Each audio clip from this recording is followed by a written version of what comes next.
Subscribe करने के बाद इस बेल आइकन को दबाइए और हॉरी1 की एक भी वीडियो मिस ना करिए। मैं चाहता तो नहीं था वापस जाना, लेकिन पता नहीं क्यों मैंने कैमरा ऑन किया और चला गया उस हवेली के अंदर, इसी आवाज़ का पीछा करता हुआ।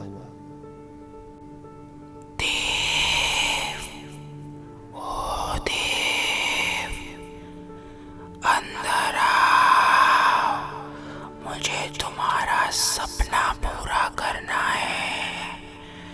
इधर आओ, हवेली के अंदर।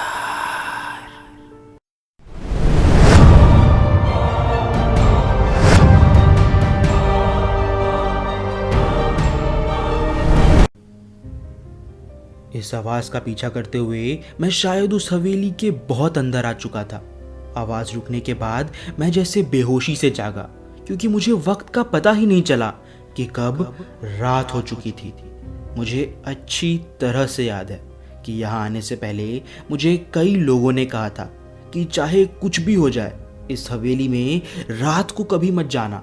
मैं चाहता था कि जल्दी से बाहर निकल जाऊं, लेकिन शायद इस बड़ी सी हवेली में खो सा गया था मैं, और इस अजीब से सन्नाटे और ठंडी हवाओं ने माहौल को और डरावना बना दिया था।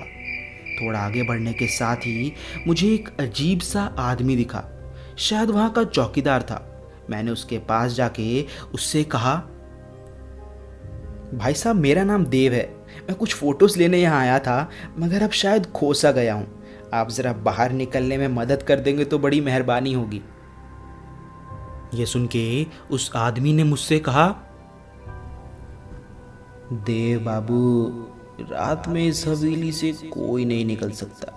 कुछ देर में सुबह हो जाएगी, तब चले जाइएगा।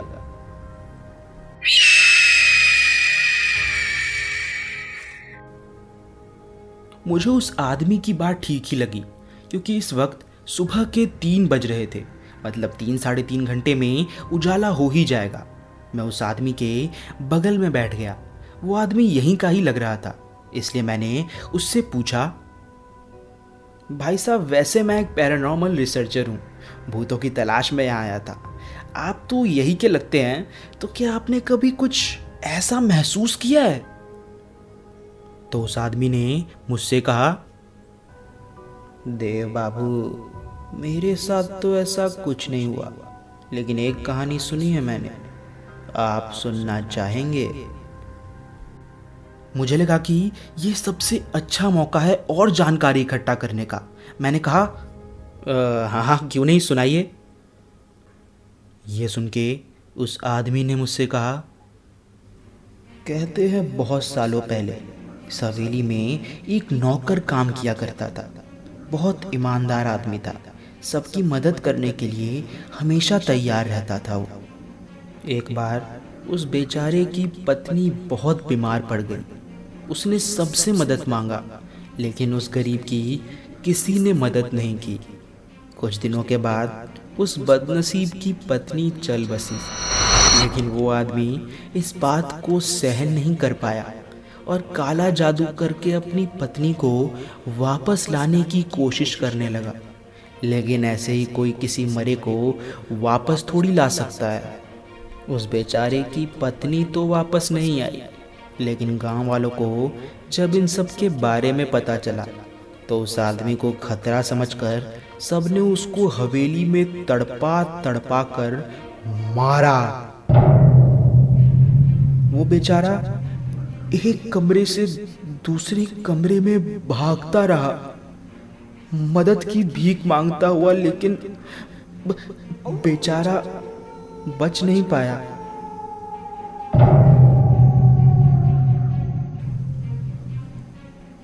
हर साल आप ही की तरह यहाँ कई लोग इसी तलाश में आते हैं, लेकिन जिनको भी ये कहानी पता चलती है वो बच नहीं पाते।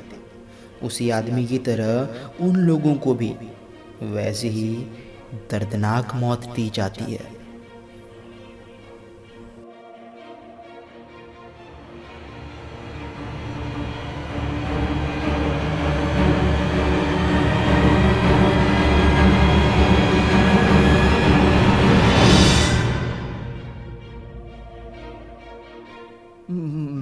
मैं ये सब सुन के बहुत घबरा गया था और घबराते हुए ही मैंने उस आदमी से कहा, लेकिन मुझे तो कहानी पता है और मैं जिंदा भी हूँ। ये सुन के उस आदमी ने मुझसे कहा,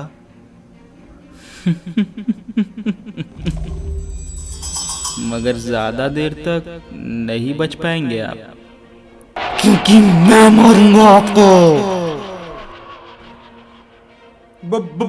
बचाओ मुझे, माफ कर दो मुझे। नहीं नहीं नहीं, माफ कर दो। मैं कभी फिर से यहाँ नहीं आऊंगा, कभी ये नहीं करूंगा। अरे बचाओ मुझे कोई, अरे बचाओ, यहाँ से खोलो मुझे कोई।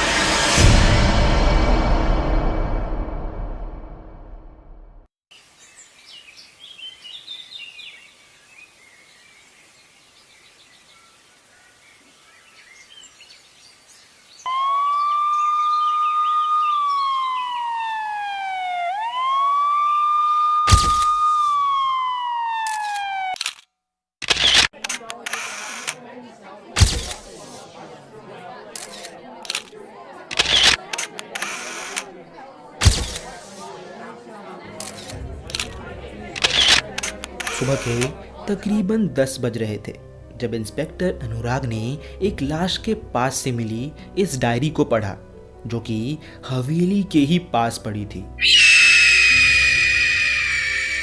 डायरी पढ़कर पता चला कि इसे लिखने वाला शख्स कोई देव नाम का लड़का है, जो कि शायद अनुराग के सामने मरा पड़ा है और शायद उसके साथ बीती रात कुछ ऐसा हुआ है जिस पे यकीन कर पाना बेहद मुश्किल है। डायरी पढ़ते पढ़ते इंस्पेक्टर अनुराग उस डायरी के आखिरी पन्ने पर पहुंच गए, जिसे पढ़ने के बाद उनकी सांसें रुक सी गईं, क्योंकि उस डायरी के आखिरी पन्ने पर लिखा था, अनुराग जी, मेरी कहानी तो आपको भी पता चल गई, मतलब अब आपको भी।